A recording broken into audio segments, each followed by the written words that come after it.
প্রথমে যেটা জানাই, আমাদের পশ্চিমবঙ্গের তথা ভারতবর্ষের, পশ্চিমবঙ্গ শুধু না, ভারতবর্ষের প্রবাদ প্রতিম সুরকার গীতিকার আমাদের রাহুল দেব বর্মনের জন্মদিন। আমরা শান্তিপুরের যারা লঘু সঙ্গীতের সঙ্গে জড়িত আছি তারা আমরা এই দিনটাকে পালন করছি।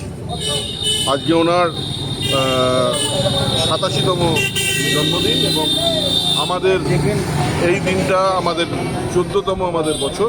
সুরের জাদুকর আর.ডি. বর্মনের 87তম জন্ম উৎসব উপলক্ষে শান্তিপুর পাবলিক লাইব্রেরি মাঠে 3 সন্ধ্যার প্রতীক্ষায় শান্তিপুরবাসী। প্রতি বছরের মতো এবারও সুরের সম্রাট রাহুল দেব বর্মনের জন্মজয়ন্তী উদযাপনে মেতে উঠল শান্তিপুরের সঙ্গীতপ্রেমী সংস্থা বাঁশরী।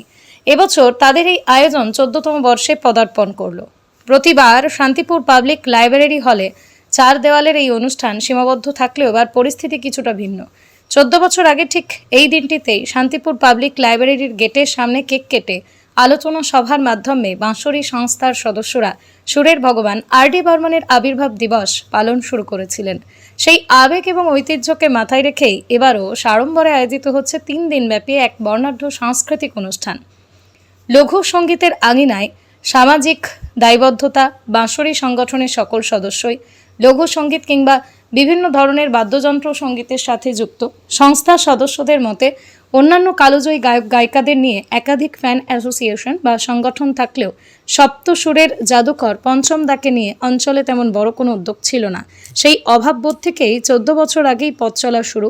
কেবল গানের জগতেই নয়, সামাজিক দায়বদ্ধতাতেও নজির গড়েছে এই সংগঠন।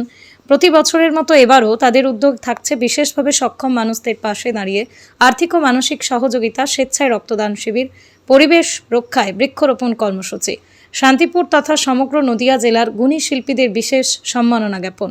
সংগঠনের পক্ষ থেকে সমগ্র শান্তিপুরবাসীকে এই 3 দিনের সুরের মহোৎসবে সামিল হওয়ার জন্য সাদর আমন্ত্রণ জানানো হয়েছে। পৃথিবীর 3 ভাগ জল 1 ভাগ স্থল, তাই পানীয় জলের অভাব নেই।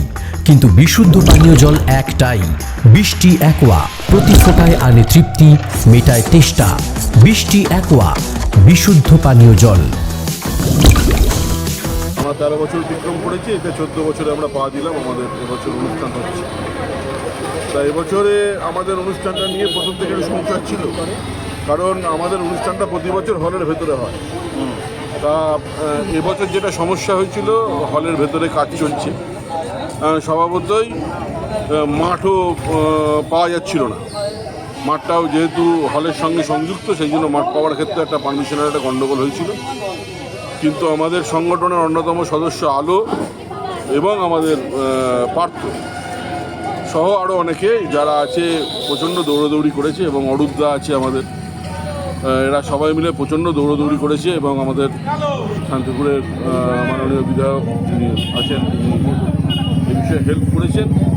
আমরা হলটা পেয়েছি এবং তারপরে মাননীয় পুলিশ প্রশাসন থেকে, দমকল থেকে, অন্যান্য জায়গা থেকে যে যে সহযোগিতা পাওয়ার আমরা পেয়ে আমরা মোটামুটিভাবে আমাদের সমস্ত পারমিশন কমপ্লিট করে আমরা এবছর প্রোগ্রামটা করছি। আর এই প্রোগ্রামটা করতে গেলে এবছর আরেকটা যাদের ধন্যবাদ জানাবো, আমরা প্রথমেই আমাদের উচিত তাকে ধন্যবাদ জানানো, সেটা হচ্ছে আমাদের যিনি প্যান্ডেল করেছেন মালাকাতদা। কারণ এত সুন্দর মাঠে এত বড় একটা প্যান্ডেল করলো, যার প্রকৃত মূল্য আমরা তাকে দিতে পারিনি। সত্যি কথা বলতে কি, তিনি আমাদের কাছ থেকে শুধুমাত্র লেবার চার্জটুকু নিয়ে এই প্যান্ডেলটা আমাদের এবছর, প্রতি বছর যেহেতু শান্তিপুরে এই অনুষ্ঠানটা হয়। কাদের উদ্যোগে করছেন এটা? এটা বাঁশরীর উদ্যোগে হচ্ছে। বাঁশরী মূলত এই সংস্থা। কতজন সদস্য? আমাদের সদস্য সংখ্যা 35 জন। আর আমাদের তার মধ্যে শান্তিপুরের যেমন ছোট গায়ক থেকে সিনিয়র কিছু মানুষও আছেন গায়ক, এবং বাদ্যযন্ত্রের সঙ্গে যারা যুক্ত তারাও আছে। বাদ্যযন্ত্রের সঙ্গে তারা যুক্ত তারাও আছে। আর প্রথম যখন করেছিলেন সংগঠন, তখন কতজনের সদস্য ছিল? তখন সংখ্যাটা অনেক আরও বেশি ছিল। পরে যখন এই সংগঠনের বিভিন্ন নিয়মাবলী আসতে থাকলো, তখন সংগঠন থেকে কিছু মানুষ চলে গেলেন, আবার কিছু মানুষ যারা আছেন নতুন করে যুক্ত হলো, এবং আমাদের মধ্যে 2-3 জন আছেন যারা মারাও গেছেন। তার মধ্যে অন্যতম হচ্ছে আজকের দিনে আমাদের খারাপ লাগছে বলতেই, প্রতিষ্ঠা লগ্ন ছিল আমাদের টাট্টুদা, শান্তিপুরের অন্যতম গিটারিস্ট। প্রতিষ্ঠার দিনকে ছিলেন উনি, আজকে আমাদের মধ্যে নেই, মারা গেছে। তো এবারে কি কি অনুষ্ঠান হবে আপনাদের? এবারে প্রথম 2 দিন আমাদের অনুষ্ঠান আছে। প্রথম দিন আজকে, মানে আজকে আমরা সন্ধ্যেবেলা রাহুল দেব বর্মনের বর্মনের গানে, মানে ওই যাকে বলে গঙ্গা জলে গঙ্গা পুজো, আমরা সেটা করবো আজকে রাহুল দেব বর্মনের গানে, রাহুল দেব বর্মনের সুরে তাকে শ্রদ্ধা জানাবো। আগামীকালের অনুষ্ঠানটা একটু ব্যতিক্রমী করেছি আমরা, কারণ প্রতি বছর এই দুদিন ধরে রাহুল দেব বর্মনের গান হয় এবং ম্যাক্সিমাম গানই হয়ে যাওয়ার জন্য এবারে মেম্বারদের মধ্যে একটু আলোচনা করে আমরা ডিসিশন নিয়েছি দ্বিতীয় দিনে আমরা সব ধরনের শিল্পী, পুরনো যারা শিল্পী আছেন, লতা মঙ্গেশকর জি, আশাজি থেকে আরম্ভ করে মোহাম্মদ রফি সাহেব, কিশোর সাহেব থেকে শুরু করে যারা যারা আছেন, এবং এর মধ্যে যারা অনেকে মারা গেছেন বা যারা এখনও গানের সঙ্গে যুক্ত, যেমন কুমার শানু আছে, রুদ্র নারায়ণ আছে, এরকম এনে কিছু কালজয়ী গান 90s বা সেই সময়কার কিছু ভালো গান আমরা আগামীকাল আমাদের বাসুরির মেম্বাররা উপস্থাপনা করব। মোট 3 দিন ধরে চলবে। আর লাস্টের দিন আমাদেরকে বাইরে থেকে 3 জন শিল্পী আসছেন, বহিরাগত শিল্পী, তারা এসে মূল অনুষ্ঠানটা তারা করবে। তারা আর্ট ডিপার্টমেন্টের গান করবে। হ্যাঁ, লাস্টের দিনকে আবার আড্ডি বর্মনের গানই মূলত অনুষ্ঠান। আচ্ছা, একটা জিনিস বলতে চাই যে দেখা গেল রফিজি, কিশোরজি, তারপরে তোমার লতা মঙ্গেশকর, আশা করছি সকলেরই গান আছে। আর্ট ডিপার্টমেন্ট সেই তুলনায় গায়ক সংখ্যা খুব কম আছে না ঠিকঠাক আছে মনে হয়? গায়ক সত্তা, ওনার গায়ক সত্তা নিয়ে তো আমাদের না গায়কের মানে তার গান করে তার নিয়মিত এই রকম বলছে। হ্যাঁ, সেরকম শিল্পীও আছেন পশ্চিমবঙ্গে, সেরকম ধরনের শিল্পী আছেন যারা স্পেসিফিক্যালি কিছু কিছু মানুষ আছেন, যেমন আমাদের মধ্যেই আমরা জানি যে আমাদের কলকাতার অন্যতম প্রতিযোগিতা শিল্পী আছেন জলি মুখার্জি। উনি মূলত আড্ডি বর্মনের গান ম্যাক্সিমাম একটা স্টেজে উনি সব থেকে বেশি করেন, বেশি ওনার গলায় যে সমস্ত গানগুলো আছে সেগুলো জলি মুখার্জি ম্যাক্সিমাম টাইম।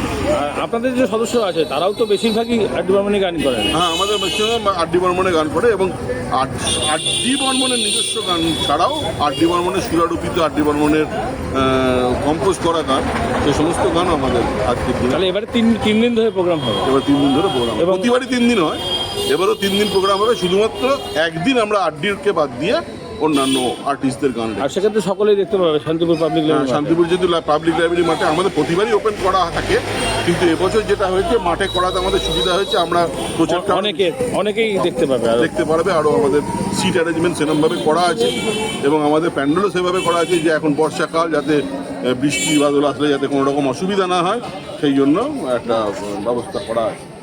আপনার নাম, পরিচয়? আমার নাম নিলয় কান্তি দাস, আমি বাসুরি।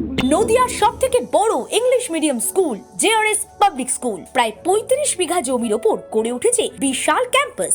নার্সারি থেকে শুরু করে উচ্চ মাধ্যমিক, ITI college, law college, BEd college, ভর্তি চলছে। জেআরএস পাবলিক ব্যালকনি বা সিঁড়ির রেলিং, মডিউলার কিচেন বা ড্রয়িং রুম, এক কথায় আপনার স্বপ্নের বাড়িকে করে তুলুন আরো সুন্দর।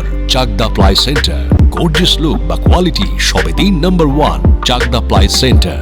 Chakdah ply centre, KBM, Chakdah, Nadia. করবেন কেন করবেন বুঝতে পারছেন না তো? সঠিক গাইডলাইন পেতে আজই আসুন নদিয়ার চাকদাতে নিবেদিতা প্রাইভেট লিমিটেডে। Nivedita private limited, marketing and distribution service. Chakdah aluminium centre, ply, কাঁচ, laminates, kitchen fittings, door lock, window ও অ্যালুমিনিয়ামের খুচরো ও পাইকারি বিক্রেতা।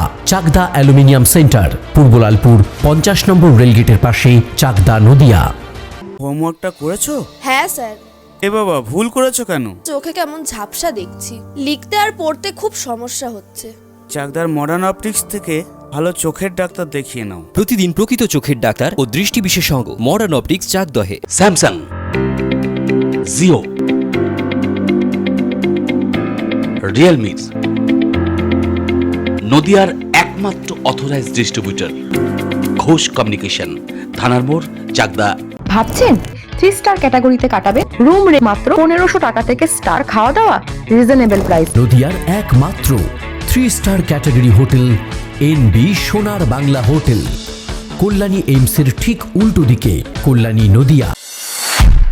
নদিয়া জেলার সবথেকে বড় বিল্ডার্স চাকদার মা মনসা বিল্ডার্স, রড ও সিমেন্টের পাইকারি ও খুচরো বিক্রেতা। মা মনসা বিল্ডার্স, পদ্মবিলা, চাকদা, নদিয়া। রড কেনাকাটায় থাকছে ডিসকাউন্ট অফার। মা মনসা বিল্ডার্স।